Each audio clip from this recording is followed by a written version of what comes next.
Welcome, Vanessa Spina. Great to get you on the other side of the interview microphone and have a chat on the Optimizing Nutrition podcast. Real honor. Oh, thank you so much. It's an honor for me to be here with you, and it's so much fun. Yeah, I always really enjoy our discussions. Yeah. It's been a couple of times on your podcast, and I thought, hey, get on to the Optimizing Nutrition podcast. I've just been loving your podcast and the deep dive into all the nuances of protein, and been interesting to see your journey transforming from the Ketogenic Girl to the Optimal Protein podcast. And we've been like you've been from, vegetarian to pescatarian to hardcore keto to now protein focused and the Optimal Protein podcast from the Ketogenic Girl podcast. So I just wanted to get a bit of your story of how you got from back there to here. So first up, like, why did you get so passionate about dieting and nutrition? You said you were dieting from 12, and why did it start? Now, obviously every teenage girl has image issues they have to work through, and that's really important and really challenging. But how did you dive right into this deep rabbit hole of optimal protein and nutrition?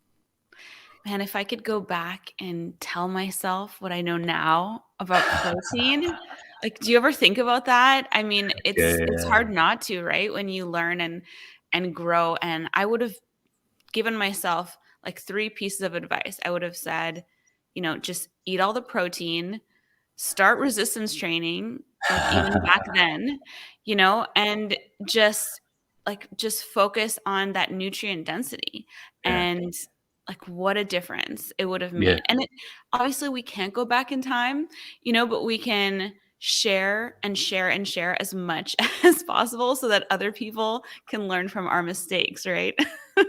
Yeah, I suppose that's part of my journey is, I want to help other people learn what I had to learn later. And it's like, I wish my wife had known what we know now when she was 10 and got type 1 diabetes. And I suppose now with my kids, we get to teach them, you control their diet to some extent, but you can teach them and show them what good nutrition looks like and what a difference it makes, and lifting. And my son's now powerlifting buff and going Yeah. hard with that, and it's really cool to see, and it's exciting to see Yeah, what humans can look like if you give them the right nutrition and the right opportunities with lifting and the like.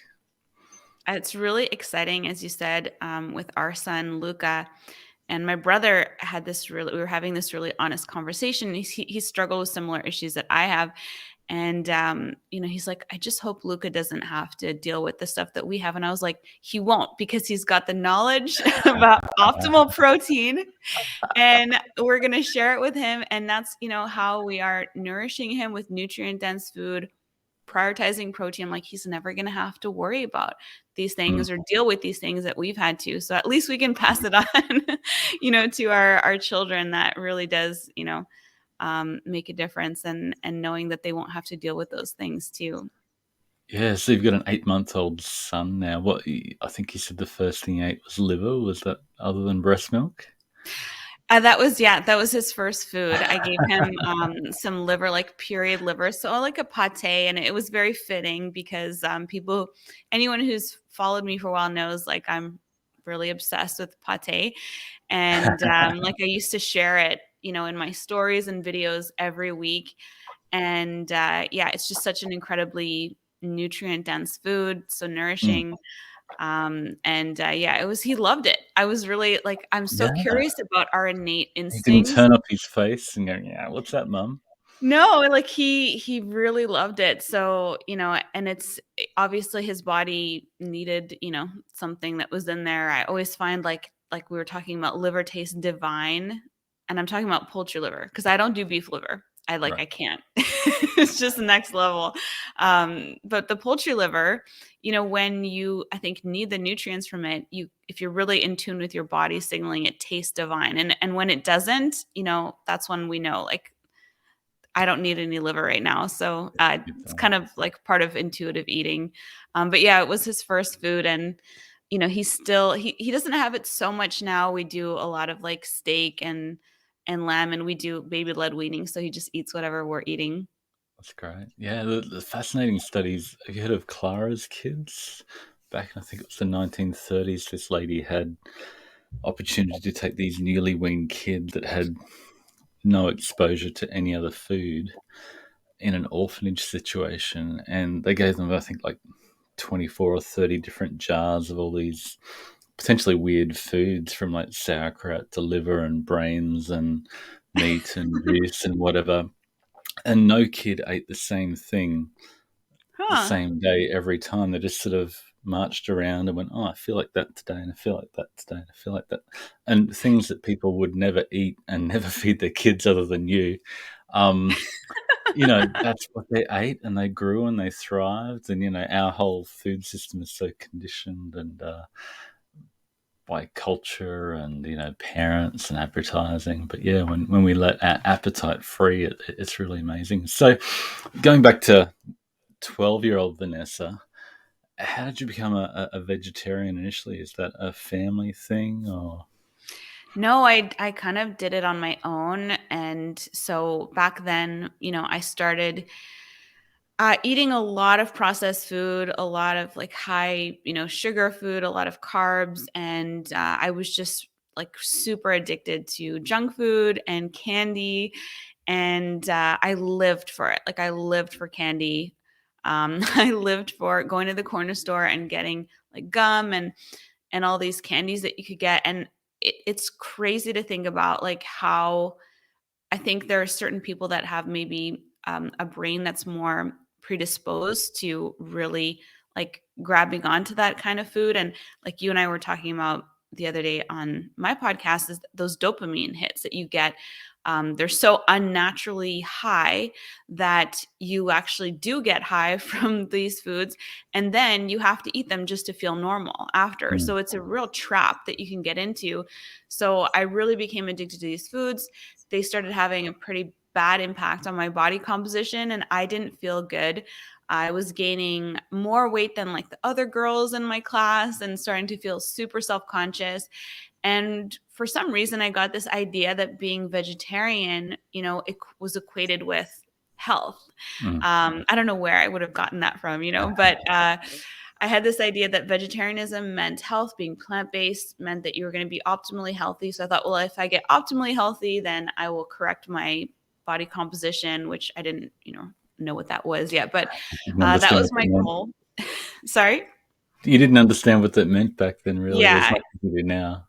Yeah. I just knew that I didn't feel good in my skin. I didn't feel good in my body. So I started becoming vegetarian. That was around 16, 17, and continued to pursue that. And instead of getting healthier, my health started getting worse and deteriorating even more. And I would go see like a lot of doctors, and I was like, I have no energy. I don't feel good, which I now know I was very likely anemic because I wasn't getting like any real bioavailable heme iron. Mm, And I definitely wasn't getting protein. Like I was not doing a plant-based lifestyle the way that you should do it if you are doing it. It requires a lot of privilege and a lot of supplementation to be able to do that. mm, Not everyone can just be plant-based. You really have to be really well informed and be able to afford the supplementation, all that. So I wasn't doing it correctly.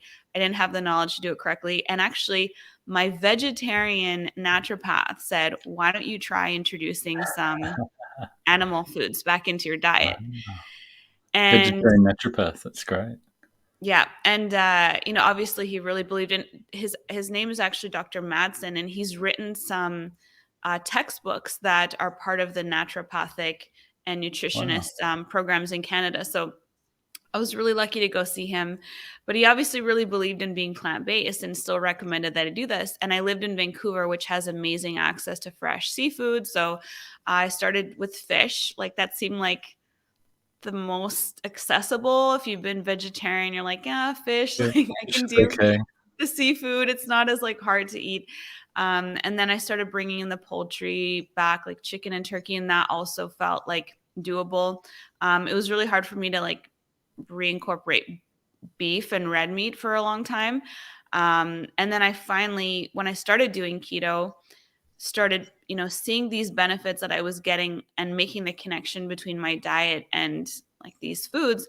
And eventually when I started keto, I then started bringing back like all animal foods, and my health has just improved and improved. My body composition has just improved since then. So that's when I really started learning about the nutrient density and Mm. the importance of protein, and almost like reverse engineering the path to have this information knowledge that I have now. So, unfortunately, there really is this like belief out there that, and I think disinformation that's put out, that if you are plant based, you're going to be optimally healthy. Mm. And unfortunately, for most people, that's not the case.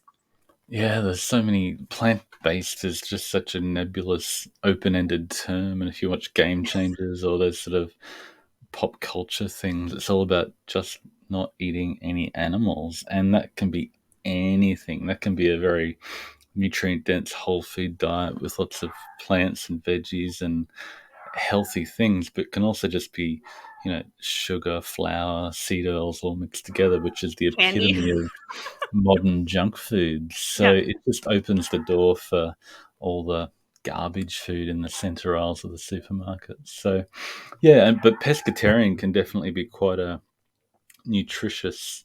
Hmm. Yeah, if you look at the nutrient density, if you just go pescatarian, it can be incredibly nutrient dense. So you're not getting the vitamin A from the liver, and some things are a little bit harder to get, but that can be a really good way to go. But then you sort of moved on to being the ketogenic girl, and then from there, it's been interesting to see a transformation over the last year or so from, ketogenic girl to optimal protein girl, which has been fascinating. So that's been a very similar journey to mine, and having to unlearn some of the keto half truths and misconceptions. So I think you sort of swung to do a really high protein experiment for a while, and then came back Yes. to a more moderate, sustainable approach. So just what's your journey there, and why did you jump from keto? How did you feel on the higher protein, and maybe why did you drop back from that extreme level? Yeah, I'm trying to think back about what it was exactly that sort of crystallized that decision to do this high protein experiment, but I did a lot of experiments all the time with my diet. And there was a lot of talk out there about, high protein versus low protein. And, obviously the standard ketogenic macros are restricted and moderated in protein. So I had gotten considerable benefits health wise. I was feeling great. People say this all the time, like, I'm doing keto, feeling great. My weight loss plateaued, but I still feel great. So you know that what you're doing is benefiting your body. But when you really want to accelerate your body recomposition, I learned that you really have to prioritize certain macronutrients in particular. And so this was about 4 years ago. I just felt like doing a challenge and trying something out because, people always said that if you ate more protein, that you would get this gluconeogenesis effect, the gluconeogenesis boogeyman, and the protein would like turn to cake. This is one of the things that was Who really said that? I believed. don't know. I don't know who said that. And Everybody was afraid of all protein and had to minimize carbs and protein and just eat fat to get elevated ketones. And the higher the ketones, you had to get optimal ketosis on your yes. DHB meter. And, then that went on for about 5 years until we all went, everybody's getting fatter. What's going on? This is not Well, working. this is what's so funny is when I announced, so I decided I have to announce this, like on my Instagram, I'm going to do a high You, protein you, you experiment. came What do out, you think? Yeah. And then people all wrote like, no, don't do it. Like, no, don't you'll do high die. protein. Yeah. It's going to be so bad for you. This is so extreme, so dangerous. So I decided to do it. And so I went up to somewhere between 160 to 200 grams of protein. So that's like very high. And Mm, I had been looking into some of these studies that have been done on high protein diets where people, were expected to have really bad results and like organ failure and all kinds of things. But instead, they ended up losing more fat and gaining more muscle. yeah. So, just looking into the research and following that research is what inspired me to do it. And when I did try it, because I was eating such enormous amounts of protein, which is really hard to do, I also learned that Mm, for the first time in my life, I felt satisfied. yeah. I Satiated. satiated for the first time. from since I was a kid, in your like my life. entire life up until then. And I was like, "Oh my goodness, this is what it is to be one of those people that I see walking around me who, like, just eat to live, and they don't live to eat. Like, this is what it means to be, like, to eat food and then have food left over on your plate and be like, 'I'm good.'" Like, I couldn't relate to those people. I didn't understand why I wasn't like them, and that actually had a quite a large, negative effect on my self-esteem because I didn't understand why everyone else could just like eat their food and be done and be happy. Whereas I would eat all my carbs on my vegetarian diet and I was still like looking around at other people's plates. I was still thinking like, what else can I eat? Because I was eating like so much volume of all these carbs and I still was always hungry. And it really affected my self esteem. And like, what's wrong with me that I can't be full like everyone else? You know, why can't I just live like this? And so this was the first time I ever experienced that. And I was like, oh my gosh, like, is this real? I don't know. I have to keep trying. I have to keep experimenting. So I kept up doing that. I think I did it for about a month, the high protein, high protein. And I just felt satisfied. That was the main thing. So then I kind of brought it down a bit, like you said, not as high, but I kept doing the higher protein version of keto. And then when I went to test my body recomposition, you know, initially with keto, like after 4 years, I had gotten down like 4% body fat. And after 2 years, I ended up doing it for 2 years. I got down to 21% body fat. And this was like Which in is the low for a athletic woman, isn't it? category. Yeah, it like athletic category. And I wasn't an athlete. I wasn't working out. I was actually in school studying biochemistry. So I You was weren't even sitting at working my out at that desk. point. I was not. This is Wow. what was so amazing for me is I was sitting at my desk for like 12 to 15 hours a day studying because I was trying to And just understand eating a biochemistry, ton of protein. just eating protein.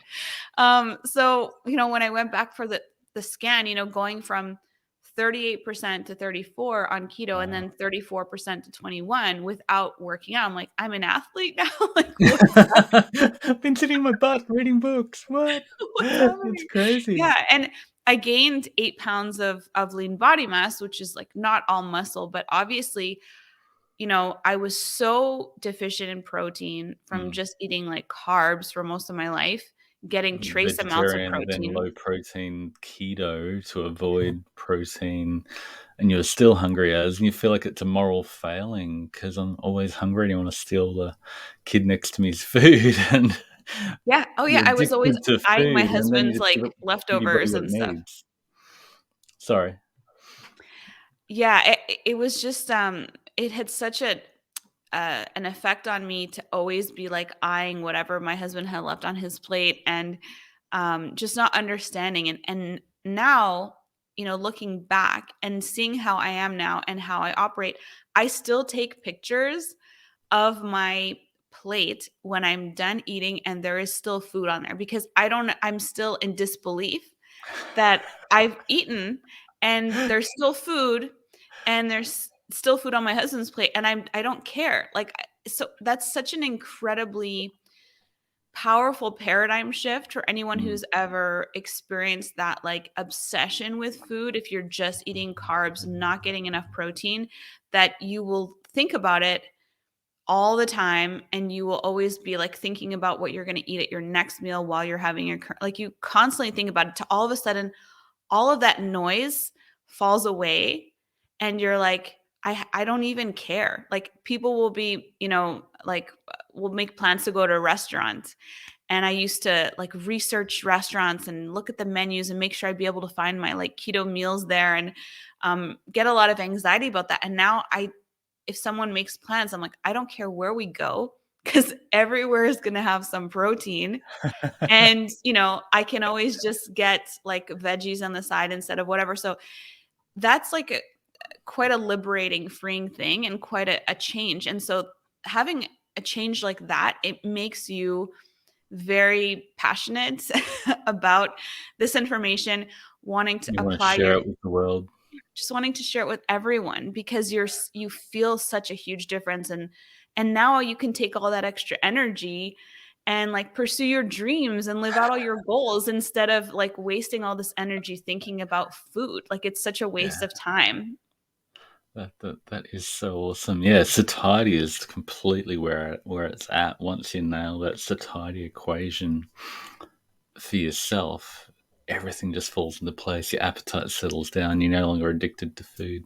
So when you were pushing it really high, I mean, some bodybuilders talk about the meat sweats, and I think you've talked about getting up through the night to pee and clear your bladder of all the excess amino acids that your body's working through. What were the side effects per se of a extreme, just all out high protein diet? I didn't really have many negative side effects. I mostly just felt like very full, very satisfied, not interested in food, which for me was like amazing. I don't know. For some people, that would be a negative side effect, but for me, it was just wonderful that I didn't Especially care if you're trying to anymore. lose weight and change your body composition to not be consumed by food anymore. Yeah, so that was really, really huge. The negative side effects, like there weren't really any, and there's a lot of research debunking like some of the myths out there about high protein intakes and like kidney damage. It actually is beneficial for your organs to eat more It's like protein. resistance training for your kidneys. Exactly. And you when you start to understand that protein is such a unique special macro compared to carbs and fat, which are really the energy Mm. macros, like protein is a building block. And everything in our body, except outside of fat and water, is protein. Like everything from our organs and our skin and our tissues to like our hormones, our individual Yeah, hormones or peptide hormones, native like protein. everything is Insulin protein. is native protein. It's a peptide hormone. Like Neurotransmitters. neurotransmitters, like it affects everything, like not just your body, how it looks, but also how you feel in your body. And, I think the only negative, like I would say I had a high thermic effect of food because that's one of the benefits of eating a lot of protein, but I loved it because I went from someone who was always cold to feeling like really warm all the time. So I loved it. I thought it was great. I think the only thing was getting up in the night, like you said, to urinate. And that's like, there's different theories on that. Like obviously if you're eating a lot of protein, like you have to sequester some of that nitrogen into urea. And so that can happen for people. But once I brought the protein down, from to like a more moderate high protein instead of the high protein, I didn't have that issue anymore. So Mm. that was like really the only thing. I didn't really have any negative effects from it except for like just protein is an expensive macronutrient. You kind of have to go out of your way. Yeah, It's the most expensive macro, so you have to go out of your way a little bit to you know, do a higher protein diet. But then once you learn, how to do it, then it's very easy, and you figure out more cost effective ways to get that protein, the best kinds of protein that you can get that are more economical. And I try to share mm, that information for people as well because I know protein is really the most expensive macro, and it's not easy for everyone yeah, to do that. So you definitely want to like learn that and understand how to do it. yeah. But at the same time, you're not eating as much. You're not consumed with food. You're not Exactly. going out Exactly. to eat all the time because you've had the food you need and you're satisfied. So to segue, we've both got a bit of a love affair with Rabenheimer and Simpson and the protein leverage hypothesis, which is amazing, which is sort of the cornerstone of the protein sparing modified fast, which there's been a lot of talk about. We've gone from, you know, therapeutic ketosis to protein sparing modified fast. We all go through these extreme stages, and you've talked a lot about it and dug into the history, which is really fascinating. Maybe just give a bit of a overview of what the protein sparing modified fast is and who it might be appropriate for. Would it be better than water fasting, but would you recommend it for someone who wanted to lose weight, not just for an event in a month, but over the long term successfully? Yeah, for me, I like to take a long-term perspective when it comes to changing your body. I like to think it may take longer to reach your goals, but it's going to be sustainable and it will last you for a lifetime. So it's really important to have a long-term perspective, and that means not, doing things to get extreme instant Hmm. results is going to We all benefit want you in the that. overnight results, don't we? Yes, we do. We love them. They Um, don't but last. once you realize like how unsustainable those approaches are and doing something that's more sustainable, you realize that that's something that's going to last you longer. So like resistance training and a 25% caloric deficit is what I like to recommend to people in general when they are after weight loss and fat loss. Mm, So with the protein sparing modified fast, it's definitely a topic that I cover because it has to do with protein. I like it for a couple of things. I like it as an alternative to water fasting, mm. which has become extremely popular in the last few years because of the internet, with the help of the internet. Because everyone And wants the overnight magical results. If I don't eat, it'll all work out, and I'll get lean and shredded, and just like the mice. yeah, and Yeah. it's you really have to I try to educate people as much as possible on quality of weight loss. So, Mm, if you want to lose weight, you want to lose fat, obviously, and you mm, want to preserve your lean muscle mass, and you don't want to just lose water. You know, you don't want to just lose like the water from glycogen or even waste muscle or lose bone mineral density, which mm, happened to me when I was, plant mm, based. You don't want to lose those things. You want to retain that as much as possible. So if you're doing a water fast, and there's like this is really hotly debated, but you have to know that your body every day needs at least 9 essential amino acids that it cannot get from, we cannot synthesize them ourselves internally. We have to get them from exogenous sources. So if you're not getting those 9 essential amino acids, which come in the form of protein, you're going to take them from your stored. You can't really store protein, but you have amino acids in your muscle tissue, and you have different amino acids in the body that you can sort of essentially rob Peter to pay Paul. If you are not eating protein, you're just drinking water for an extended period of time. So for fat loss, I really don't like the approach of water fasting. And so protein sparing modified fast, which was originally invented by a couple of individuals at Harvard, they found that it was very, very effective for fat loss, but it helps you retain your lean muscle. So there's lots of different definitions of it. Like you said, it's hard to define it. It's kind of a nebulous term, but anywhere from 500 to 1,000 calories a day of just lean protein. And you can have, some fat in there, some carb in there, but you're going to at least maintain your muscle if you want to do some kind of like fasting approach and not lose that lean muscle, so that on the other side of it, when you stop your fasting, you're not going to just like gain it all back because you have yeah. this lowered metabolic rate and you've also lost lean mass. And anyone who's tried to build muscle knows how hard it is to build muscle. So the number one thing you want to do when you are seeking weight loss or fat loss is to maintain your muscle. So that's why I talk about it is, and I have had people message me, hey, I was going to start a water fast this week for weight loss, but instead I'm going to try this. So Yeah. that at least is like, okay, at least you're going to preserve your lean muscle. In general, when you look at the research, it's mostly been done in morbidly obese individuals Mm, who are preparing for bariatric surgery. So whenever I post or share about it, I always say like this is people who have over 40 pounds at least of fat to lose. Maybe you want to talk to your doctor and have some kind of doctor supervision, doing it for an extended period of time. But if you don't have that much weight to lose, it's something that people can, maybe add a day or two into their week if they've like mm, been stalled for a long time. But I actually prefer, instead of that like rigid definition, is just focus on eating a lot of lean protein until you're mm, full. And that to me is just like a lot less stressful and a lot easier to do because it's just obviously, like you said yourself, it's easier if you're not hungry to basically achieve the results that you want. So if you just focus on eating lean protein, getting natural fats that come in that, if you're eating like salmon, it's a leaner mm, protein, but it has really nutritious, amazing, healthy mm, fats in it.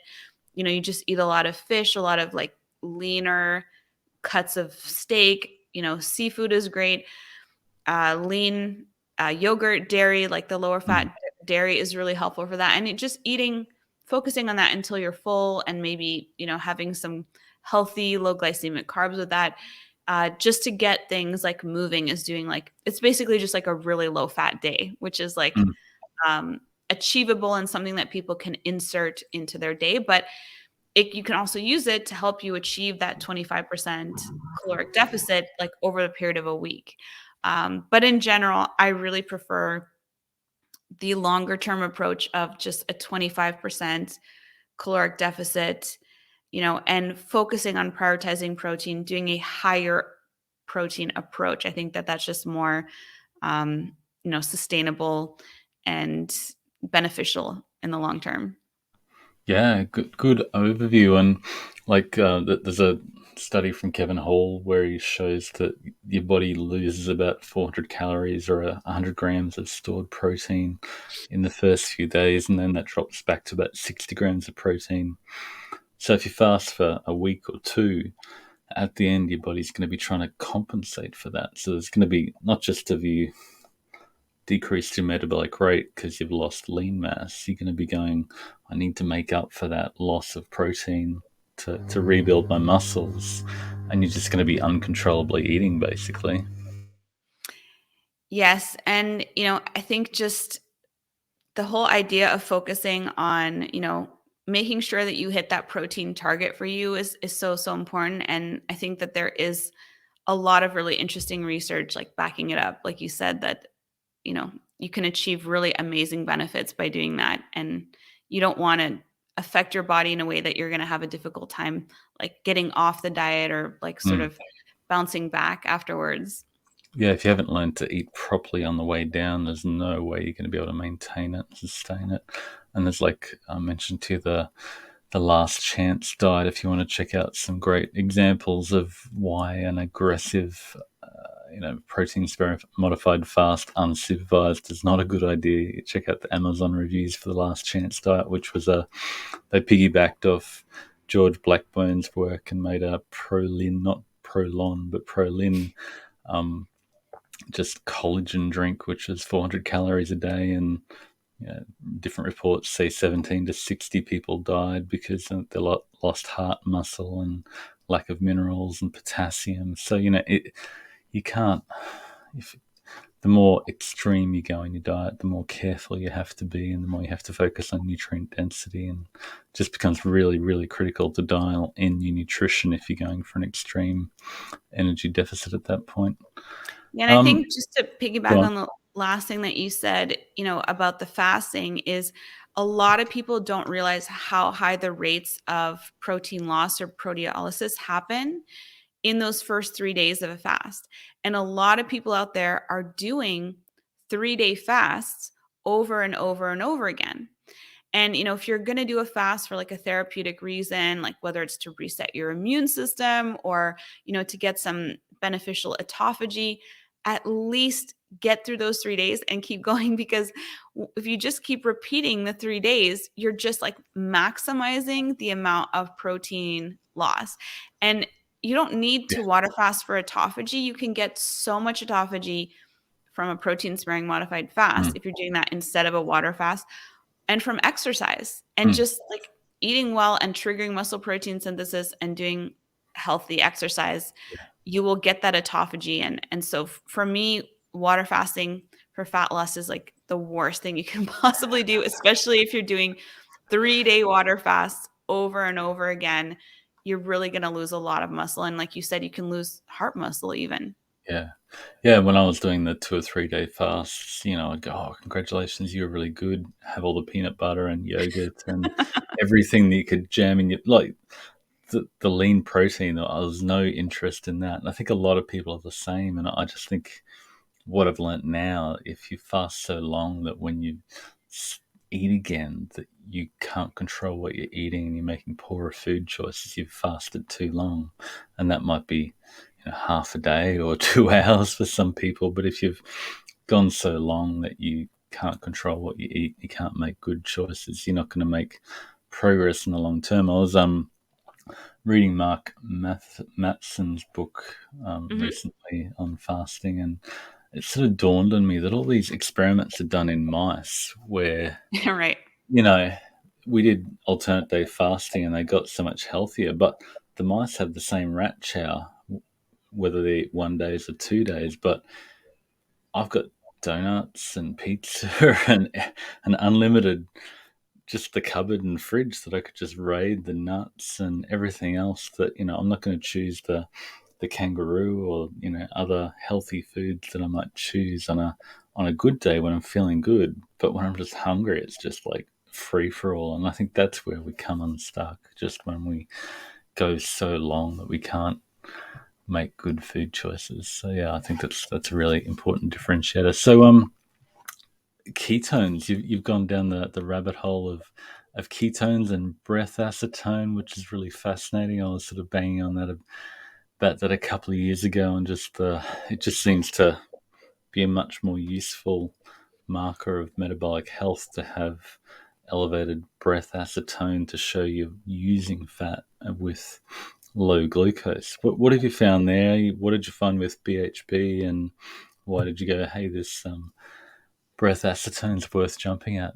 You've gone into it in a fairly big way, creating your own meter, and Yeah, this is something that my friend Dr. John Lemansky and I used to talk about is, that when you are testing your blood ketones or even your blood glucose, we're making a lot of conclusions based on what we're seeing, and we don't know that those conclusions are correct. Like if your blood sugar is lower, on a low carb diet, for some people, their blood sugar was actually lower when they did a high carb diet because they were using more insulin. Like there's just so much that we don't know. And with ketones, there's this, difficulty because a lot of people were doing keto, they don't register high blood ketones. And so they figure they're doing it wrong. Or like you and I talked about, we thought we were doing everything right when we had really high blood ketones, but we were also gaining weight. So you're only seeing this like snapshot of this one form of ketone, which is BHB, beta hydroxybutyrate, that the liver has produced from fatty acids.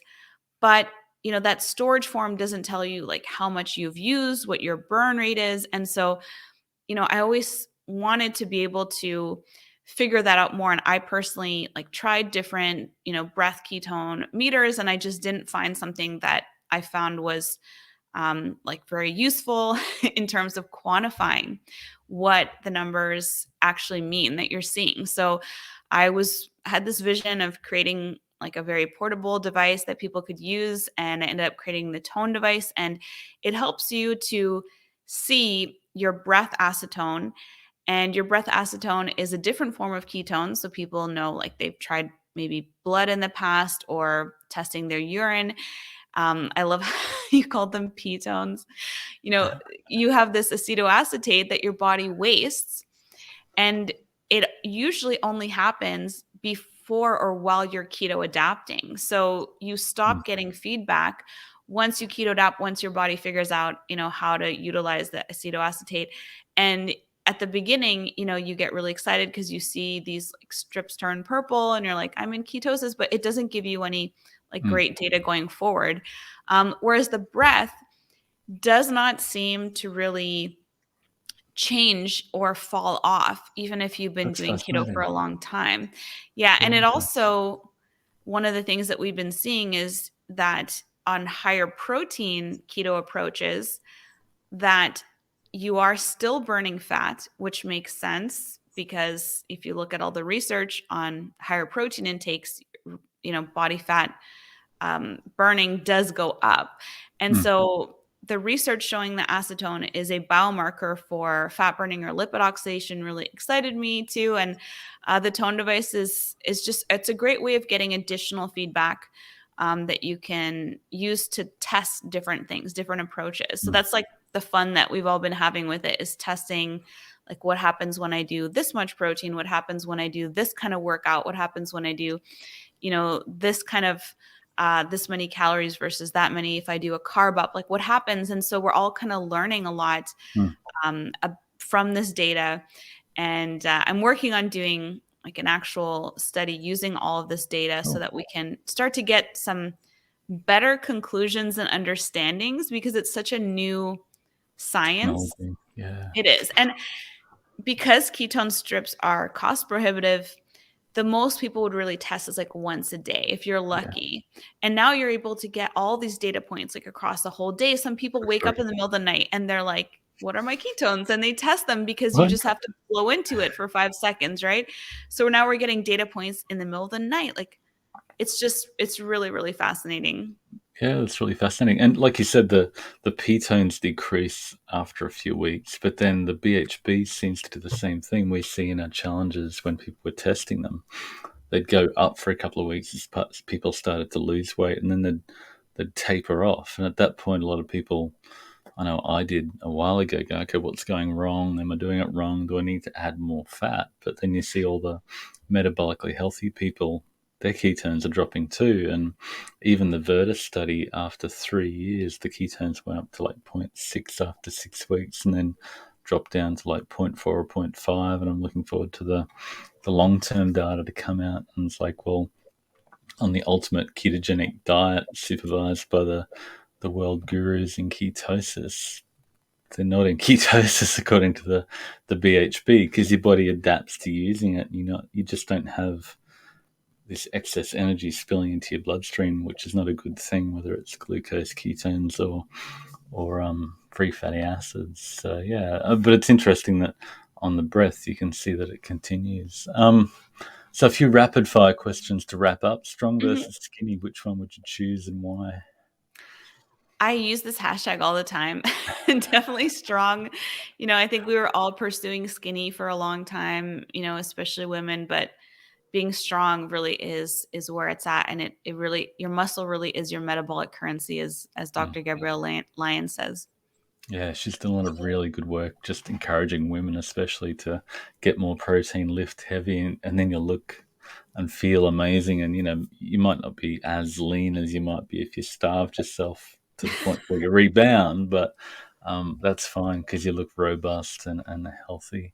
You've been talking a lot about, everybody's been talking about OMAD, and all of a sudden Vanessa starts talking about 4 or 6 meals a day. What's your view there? It's like, wow, that's out there. Everybody else wants to do OMAD or ADF Yeah. or Yeah. extended fasting, and It's, here are you saying, I'm eating 4 or 5 meals a day to get my protein and stimulate muscle protein synthesis. What are you thinking there?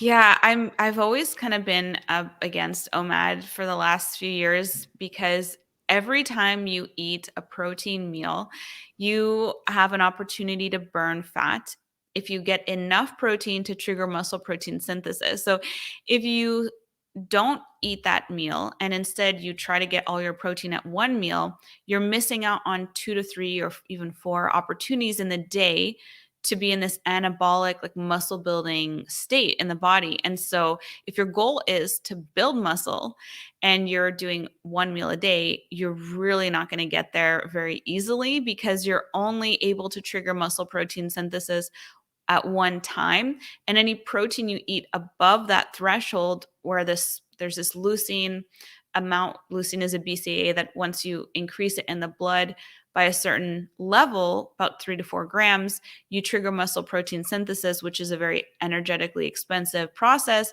helps you to burn more fat. So you're missing out on opportunities to build muscle and burn fat if you are just eating one meal a day, and you're not likely going to really like optimize your muscle building if you're eating one meal a day.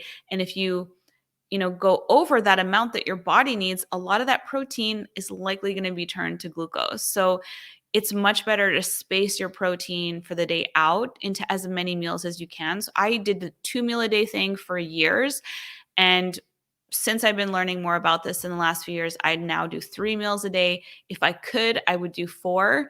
But the more opportunities you have in the day to maximize muscle protein synthesis, the better. Yeah, it's fascinating. We definitely see when people come from OMAD to in data-driven fasting, they start to do not just one meal a day, but space it out over at least 2 meals a day. They just Mhm. get such better results. The metabolism kicks in. They feel more satiated. They can eat better at 2 punctuated meals a day rather than I've got to get everything in. And I'm just going to eat everything in this, one meal a day, which is a 4 hour drive through window of all you can eat. Everything that, you know, because I fasted, I can eat whatever I want. And yeah, definitely, analysis says that for weight loss, two seems to be better than one. Three, if you can Obviously, if you're lifting, you're active, and you're not trying to lose a lot more weight. Bodybuilders will wake up through the night to eat more if they're on Yes. steroids to get more protein in, but most of us mere mortals aren't quite there. Experience in lifting and appetite. Do you find the lifting, when you lift heavy, stimulates your appetite, which may obviously, being strong and skinny, sometimes opposite ends of the spectrum. It's hard to be really lean and really strong. The biggest lifters in the world aren't the skinniest at the same time. How do you balance that? What do you find there? So I believe in lean gains, and I've looked at a lot of research on this. I've interviewed some experts on this, and it is very possible to build muscle without eating excess calories. And this is something that even some experts that I know who have studied amino acids and protein, they used to believe that you couldn't build muscle without a caloric surplus, but they now believe the opposite. And as long as you have enough protein to trigger muscle protein synthesis. So again, that looks like, depending on which protein it is, different amounts, but as long as you get about, 3 to 4 grams of leucine in your meal, depending on how much protein you eat, then you're going to be able to grow that muscle, and you're doing resistance training. So you have to do resistance training in order to really signal to the muscle to grow bigger and, to build that muscle. But you don't have to be in a caloric surplus. There is, like, within the lysosome, when muscle protein synthesis is triggered, there is this nutrient sensing aspect of the lysosome. And that's what made people believe that you had to have excess calories, but you don't necessarily. Now, it's not optimal. So if you are building muscle optimally, having like a 10% caloric surplus will help you build that muscle, but you don't need it. As long as you have energy stores on your body, you can use your stored energy to Mm, burn muscle, and you can use the energy that you're eating, but you don't have to be at a caloric surplus. So there is something known as lean gains, and you mm. can do it. You can gain muscle without gaining a ton of fat with it as well. Yeah, Lewis Villaseñor talks about gaintaining. Basically, you use your stored body fat for fuel, and then you're eating a ton of protein and lifting heavy. But yeah, personally, I just find that balance point, because when you just lift really heavy, you want to eat a lot to compensate. So you have to be more and more careful to fine tune that balance at that point. Yeah. Anything else you'd like to add? It's been a really fun chat. And what are you looking forward to in the future? And what are you working on? What have you got in the pipeline? A ton of things, by the sounds of it. Yeah, the biggest thing really is I'd like to ideally publish some research in the future, with some of this data that we're getting, in terms of people's like breath acetone, and, showing this like fat burning happening in real time, and what makes the fat burning go deeper. So, like, Mm. experimenting with different things. Like, I'm doing some experiments right now with these micro carb ups that are Mm. causing higher acetone numbers. And so there's different theories that I have on why that's happening. But I think just being able to put some legitimate like research out there that people can Mm. point to, instead of like debating these things, because there are people who really believe that, the more fat you eat, the better. You just have to keep the insulin low. It's maybe suppress the protein intake. The higher blood ketones you have, the better. There's a lot of people, who believe that. So ideally, I'd love to publish some research showing this, but also just continuing to further the education information, that we put out there, so that, more people can understand this information. And, the proof is in the pudding. Like people say, if you are looking for people who have valid information, Mm. look for people who are evidence-based, who talk and share about studies, and who have the physique that you are looking to achieve. Yeah. If someone is out there, I don't want to discriminate based on like physique, but if you're following someone who is not able to achieve that physique that you want in your life, and they're telling you to do one thing, then you might, and they're not using like legitimate references to evidence or research studies, then you might want to question your source and have a source or find some sources that have, are very credible, evidence-based. And, what I find is the people who are citing all the studies, they also have the physique. I don't know. It's like, it's not a coincidence. I don't think it's a coincidence, but they also have been able to do it for Yeah. themselves. And it's because they're relying on the evidence and the research. Yeah, that's really exciting. Good summary. And yeah, you've really dove into the research and sharing it, which is really lovely. And no wonder so many people are following you. So where can people check you out? You've got a whole pile of social and you do it extremely well. Yeah, where Thank can you. people check you out? So I'm most active on Instagram at Ketogenic Girl. I have the Optimal Protein podcast, and that is on all major podcast platforms. And you can check out the Tone Device at ketogenicgirl.com, and feel free to send me a message if you have any questions about it as well. Yeah, thank you so much. Definitely recommend people check out, especially the latest series looking at protein, all the nuances and diving into the detail of what you've had to learn and unlearn. And it's been really fun to follow that journey for you. So yeah, thanks so much, Vanessa, for your time. Cheers. Thank you. Let's get back to Luca and the family. Thank you so much, Marty. Thank you.